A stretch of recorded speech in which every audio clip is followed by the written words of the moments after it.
जय गुरुदेव। गुरुर्ब्रह्मा गुरुर्विष्णु गुरुदेवो महेश्वरः। गुरुः साक्षात् परब्रह्म तस्मै श्री गुरुवे नमः। अर्चनी वंदनी प्रातः स्मरणीय परम पूजनी गुरुदेव के चरणों में बारंबार वंदन कर आरंभ करते हैं। आवाज आ रही है? ठीक ठीक।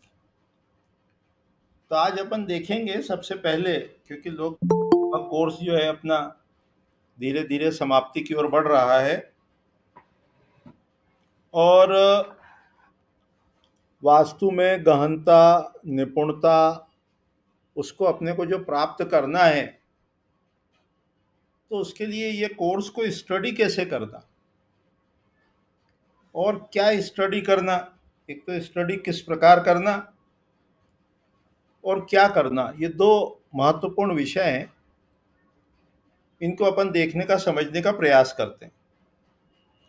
तो जो अपने पार्टिसिपेंट्स हैं, मेंबर्स हैं, स्टूडेंट्स हैं, जिन्होंने कोई वर्कशॉप कर रखा है, उनको अपन ने एक पुस्तक दी है, उसका नाम है पत्राचार पाठ्यक्रम। पत्राचार पाठ्यक्रम, वो जो पत्राचार पाठ्यक्रम है उसको अपन कई बार करस्पॉन्डेंस कोर्स भी नाम दे देते हैं। उसको जो है अपन कई बार करस्पॉन्डेंस कोर्स भी कह देते हैं। भविष्य में जब कभी कोई नया ग्रंथ बनाने का अवसर प्राप्त होगा तो इसी पत्राचार पाठ्यक्रम को अपन संस्कृत के एक ग्रंथ के रूप में श्लोक के साथ में, कमेंट्री के साथ में वो प्रस्तुत करेंगे कि ये जो अपन लिखा है, कहा है, वो किस ग्रंथ से, किस पुराण से, कहाँ से उसको अपन ने लिया है, उस मूल ग्रंथ के श्लोक क्रमांक क्या है। तो ये पत्राचार पाठ्यक्रम विभिन्न जो ग्रंथ हैं वास्तु के और उससे जो अलाइड सब्जेक्ट्स हैं, उनके जो ग्रंथ हैं, उनके आधार पर तैयार किया है। लगभग इसको अपन ने तैयार किया है, करीब 20 साल हो गए, 20-25 साल उस समय इसको तैयार किया है। और उसका कंटेंट थोड़ा कम कर दिया, नहीं तो थोड़ा और बड़ा हुआ था। सबसे पहले स्टडी करेंगे पत्राचार पाठ्यक्रम। उसमें एक लेसन रोज करेंगे, उसके YouTube के वीडियो सुनेंगे और वीडियो सुनने के उपरांत उसमें जो प्रश्न हैं उनको सॉल्व करेंगे, उसकी समरी बनाएंगे, नेक्स्ट डे रिवीजन करेंगे उसका और नेक्स्ट लेसन लर्न करेंगे। तो स्टार्ट करेंगे पत्राचार पाठ्यक्रम से। उसके बाद जो कंसल्टेंसी भी करना चाहते हैं और थोड़ा जल्दी चाहते हैं, वो सीधे 45 देवताओं की अपनी जो पुस्तक है उसको स्टडी करेंगे कि जो वास्तु पुरुष के शरीर पर स्थित 45 देवता हैं, उनके क्या एट्रीब्यूट्स हैं, उनके क्या गुणधर्म हैं,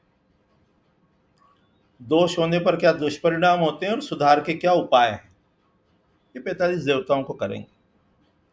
उसके पश्चात जो मूल ग्रंथ अपन चाहते हैं कि उसको स्टडी करना चाहिए, वो सीक्वेंस के अकॉर्डिंग जो अपन प्रिफर करते हैं वो है विश्वकर्म प्रकाश। तो विश्वकर्म प्रकाश ग्रंथ के लगभग 15 श्लोक, उससे ज़्यादा नहीं, प्रतिदिन, बस ये लिमिट होना चाहिए। विश्वकर्म प्रकाश में लगभग 1374 श्लोक हैं, 1374 श्लोक हैं। तो जो भी उसमें समय लगेगा, करीब करीब 100 दिन मान लो, एक दिन में 15 श्लोक हैं तो 100 दिन में 1500 श्लोक, तो 3 से 4 महीने उसमें समय देना चाहिए। विश्वकर्म प्रकाश में श्लोक को टेबल बनाना, क्वेश्चन आंसर फॉर्म में लिखना, क्विज बनाना, उनके मीनिंग देखना, उनके इंटरप्रिटेशन समझना, ऐसे ये क्रम बनेगा पत्राचार पाठ्यक्रम और 45 देवताओं को स्टडी करने के उपरांत। तो एक ग्रंथ पे जब आपकी पकड़ हो जाएगी 3-4-6 महीने बाद, मूल ग्रंथ समाप्त हो जाएगा, 6 महीने समझ लो, साल भर समझ लो, तो बहुत सारे कॉन्सेप्ट्स क्लियर हो जाएंगे। तो उससे क्या होगा कि उससे आपको एक कॉन्फिडेंस आएगा, और उसके बाद जो ग्रंथ देखना चाहिए, विश्वकर्म प्रकाश बड़ा ग्रंथ है, तो भी पहले लिया। क्यों पहले लिया? वो इसलिए पहले लिया कि उसकी कमेंट्री हमने अच्छे से की है, और उसकी कमेंट्री के उपरांत ये राजवल्लभ या दूसरे ग्रंथ जो हैं वो सरल लगेंगे। तो नेक्स्ट जो है वो राजवल्लभ ग्रंथ है, इसमें 14 अध्याय है, उसको स्टडी करना चाहिए। और उसके उपरांत एकदम बढ़िया वास्तु कंसल्टेंट बनने के लिए जो ग्रंथ अपने सामने आता है वो है सम्रांगण सूत्रधार। तो उसको यथाशक्ति धीरे धीरे धीरे धीरे धीरे धीरे उसका अभ्यास करना चाहिए। जहाँ तक वास्तु से संबंधित टेक्स्ट की बात हुई, ग्रंथों की बात हुई, उसको अभी हमने एकदम संक्षेप में कवर किया, और कैसे स्टडी करना इसको कवर किया। उसके उपरांत आप अलग अलग ग्रंथ, चाहे मानसार हो, चाहे महमत हो, चाहे मनुष्यालय चंद्रिका ग्रंथ हो, इससे संबंधित जो ग्रंथ हैं उनको आप देख सुन सकते हैं। तो ये हमने बताया कि क्या स्टडी करना, वास्तु के कौन कौन से ग्रंथ को स्टडी करना, इसको अपन ने देखने का, समझने का प्रयास किया। अभी और किन किन विषयों को देखना चाहिए उसको अभी लेते हैं। उसके पहले आपकी कोई जिज्ञासा हो मूल ग्रंथ के नाम के संबंध में, इसमें जो मानसार है वो इंग्लिश में भी अवेलेबल है, डीके पब्लिशर। महमत ग्रंथ जो है वो भी इंग्लिश में अवेलेबल है, मोतीलाल बनारसी दास। विश्वकर्म प्रकाश ग्रंथ को भी इंग्लिश में ढूंढेंगे तो मिल जाएगा। राजवल्लभ ग्रंथ भी इंग्लिश में मिल जाएगा, पब्लिशर का नाम हम भी याद नहीं है। तो जो दूसरे ग्रंथ हैं वो सब इंग्लिश में भी मिल जाएंगे। कोई जिज्ञासा हो तो कहें, नहीं तो अभी और क्या स्टडी करना है उसको आगे बढ़ाएंगे।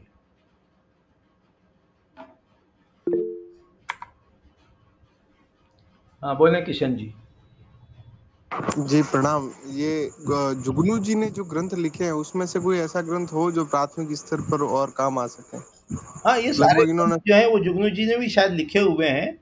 उनका राजवल्लभ भी है, वास्तुमंडन भी है, सम्रांगण सूत्रधार भी जुगनू जी का हिंदी में उपलब्ध है, और भी उन्होंने अनेकानेक ग्रंथों की रचना की है। तो वो सारे ग्रंथ उपयोगी हैं, उसमें कोई डाउट नहीं है। सीक्वेंस हमने बताई जी। और कोई जिज्ञासा किसी की हो तो बताएं, चलते हैं आगे।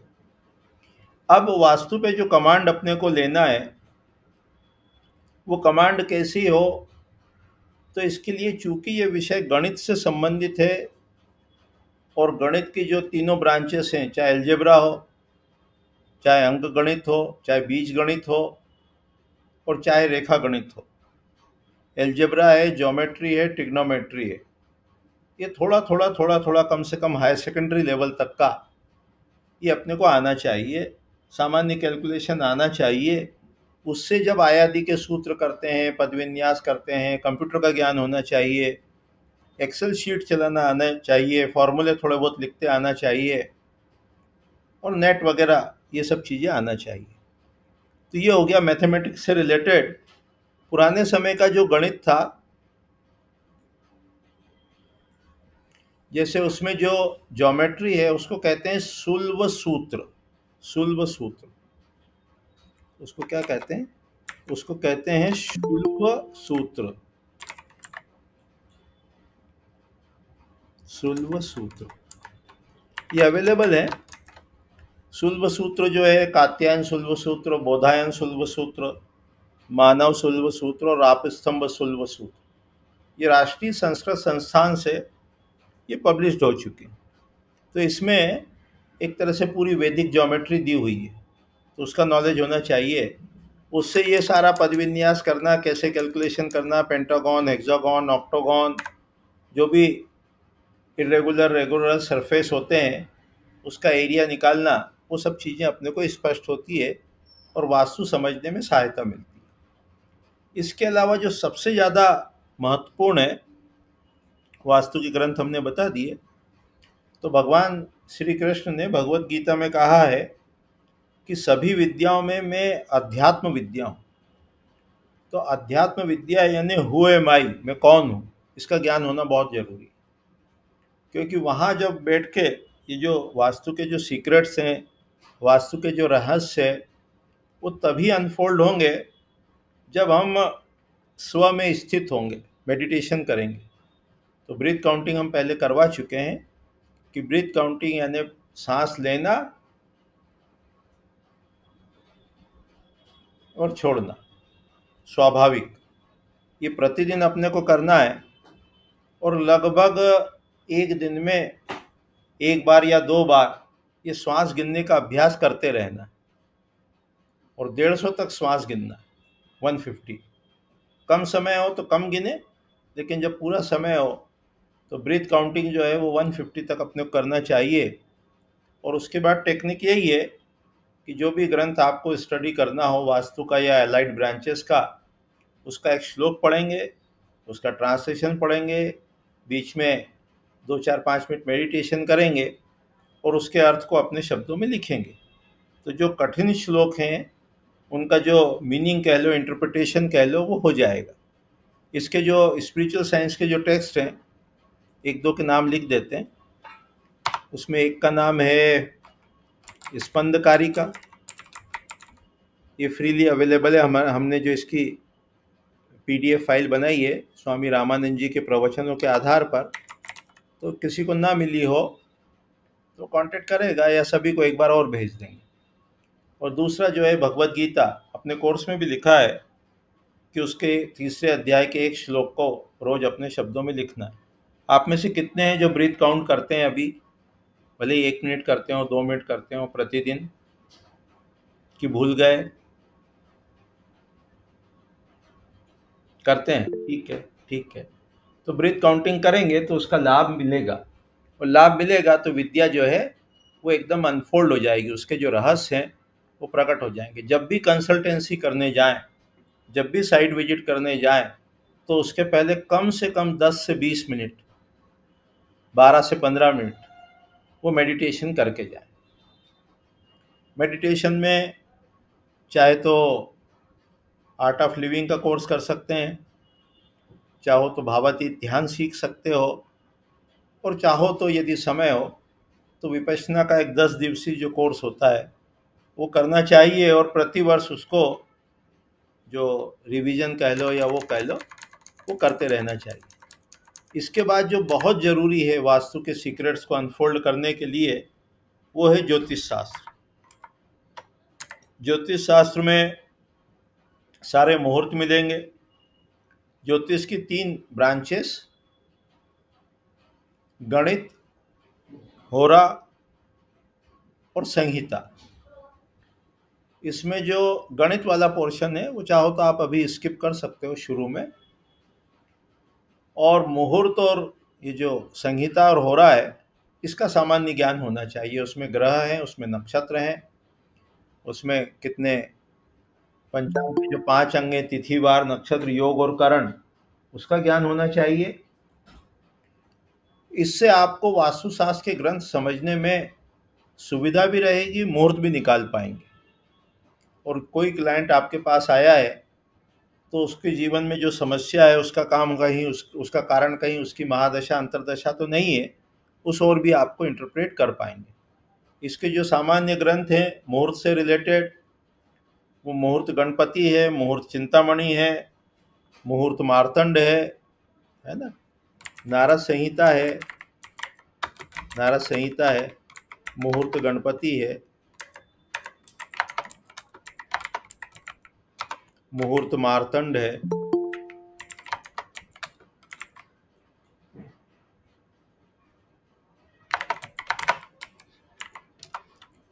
और क्या कहेंगे, मुहूर्त चिंतामणि है। ये मुहूर्त के ग्रंथ हैं। तो सामान्य रूप से अपने को स्टडी करना चाहिए। तो मुहूर्त का जो है तिथि है, वार है, नक्षत्र है, किस तिथि में क्या कार्य करना, जैसे कल कोई जिज्ञासा भी थी, उसको भी देख ले, उसको भी देख ले। देखो वहाँ वो मुहूर्त गणपति किताब रखी होगी सबसे ऊपर, वो ले आओ। तो ये मुहूर्त वाली जो जिज्ञासा है कि वो विश्वकर्म प्रकाश ग्रंथ में और जो स्थिर संज्ञक नक्षत्र हैं वो कौन कौन से हैं और अधोमुख नक्षत्र कौन कौन से हैं, उनको अपन शास्त्र के आधार पर देख लेते हैं। तो एक पुस्तक है, उसका नाम है मुहूर्त गणपति। मुहूर्त गणपति। तो चाहे कोई सा भी ज्योतिष का ग्रंथ हो, चाहे मुहूर्त गणपति हो, मुहूर्त मार्तंड हो, उनमें अपन ये नक्षत्र प्रकरण के अंतर्गत जो स्थिर संज्ञक नक्षत्र हैं उसके नाम हम लिख कर बता रहे हैं। लिख कर। स्थिर संज्ञक नक्षत्र को ध्रुव संज्ञक नक्षत्र भी कहते हैं, और जो स्थिर संज्ञक नक्षत्र हैं या ध्रुव संज्ञक नक्षत्र हैं, स्थिर संज्ञक कौन कौन से हैं? तीनों उत्तरा, उत्तरा भाद्रपद, उत्तराषाढ़ा, और कौन सा है तीसरा?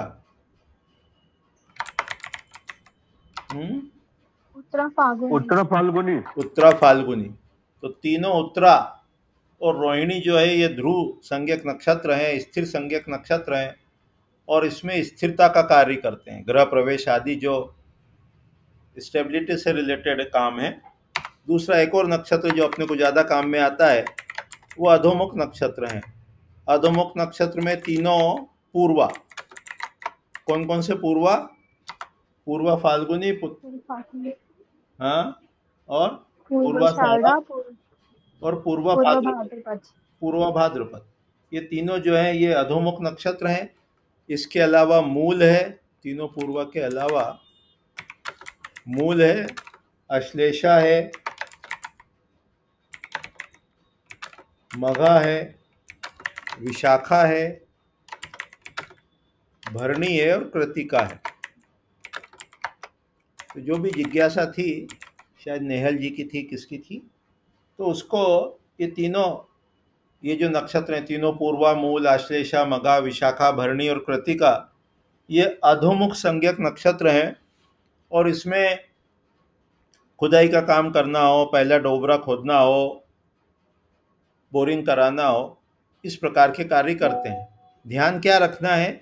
ध्यान ये रखना है कि जिसके लिए भी देख रहे हैं उसके जन्म के नक्षत्र से उस दिन का नक्षत्र कौन कौन सा ना हो? तीसरा, पांचवा, सातवां, 12वां, 14वां, 16वां, और कौन सा? 21वां, 23वां और 25वां। तो इतना मुहूर्त से रिलेटेड अपने को मालूम होना चाहिए। ये समराइज फॉर्म में हमने दिया। फिर एक एक तिथि के अलग अलग संज्ञाएं हैं, नाम है, योग के कार्य हैं, वो सब ग्रंथों में दिए हैं। वो विषय की गहराई है। इसके अलावा जो आपको सामान्य ज्ञान होना चाहिए वो संस्कृत का होना चाहिए। निघंटु ग्रंथ, यास्क, संस्कृत के विद्वानों से मिलोगे तो वो हो सकता है निघंटु शब्द का उपयोग ज़्यादा ना करें और वो निरुक्त शब्द का उपयोग करें। निरुक्त, निरुक्त, निघंटु की बजाय हो सकता है वो निरुक्त शब्द का प्रयोग करें। तो ये एक ही चीज़ है, चाहे उसको निरुक्त कहो चाहे उसको निघंटु कहो। इसमें ये जो 45 देवता हैं इनके गुणधर्म को देखने में सुविधा रहेगी। अभी किताब का नाम याद नहीं आ रहा है, ढूंढेंगे तो शायद समय लग सकता है। देखते हैं, एक सेकंड, है ना। एक बहुत अच्छा निघंटु नेट पे अवेलेबल है, कभी तुरंत दिख जाएगा तो देखते हैं आपका।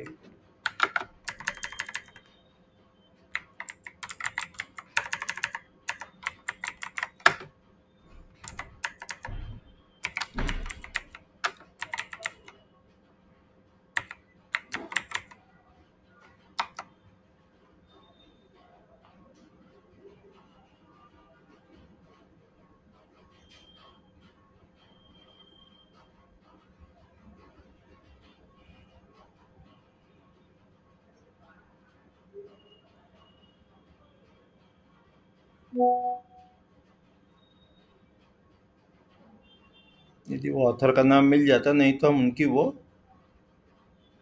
लिंक भेज देंगे ढूंढ के। वो बहुत अच्छा निघंटु है। और अपन ने जो देवताओं को डिकोड किया है वो निघंटु ग्रंथ और विष्णु धर्मोत्तर पुराण, उसके आधार पर ही किया है। जो देवताओं को अपन ने अनफोल्ड करने की कोशिश की, वो उन्हीं के आधार पर की है। एक बार और देख लेते हैं, मिल जाए तो। अभी ऑथर का नाम इस वाले लैपटॉप में नहीं है, शायद यही है, एल स्वरूप लिखा है, यही है।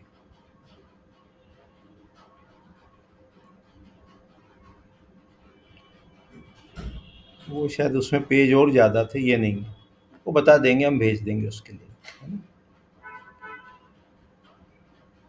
तो वास्तु पे जो अपने को पूरी पकड़ चाहिए, उसके लिए संस्कृत, निघंटु, पुराण, मार्कंडेय पुराण, अग्नि पुराण, मत्स्य पुराण, भविष्य पुराण, इन पुराणों का स्टडी आपको करना होगी। और उसमें वास्तु से रिलेटेड जो चैप्टर्स हैं और सृष्टि की उत्पत्ति से रिलेटेड जो चैप्टर्स हैं, उसमें जब अपनी पकड़ होगी तो ये वास्तु फिर एकदम सरल लगेगा।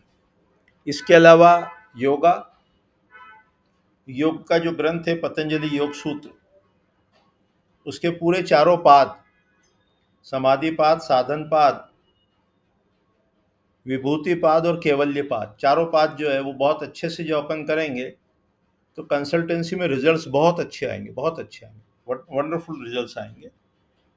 क्योंकि इसमें आपको रूट कॉज समस्या का मालूम होगा।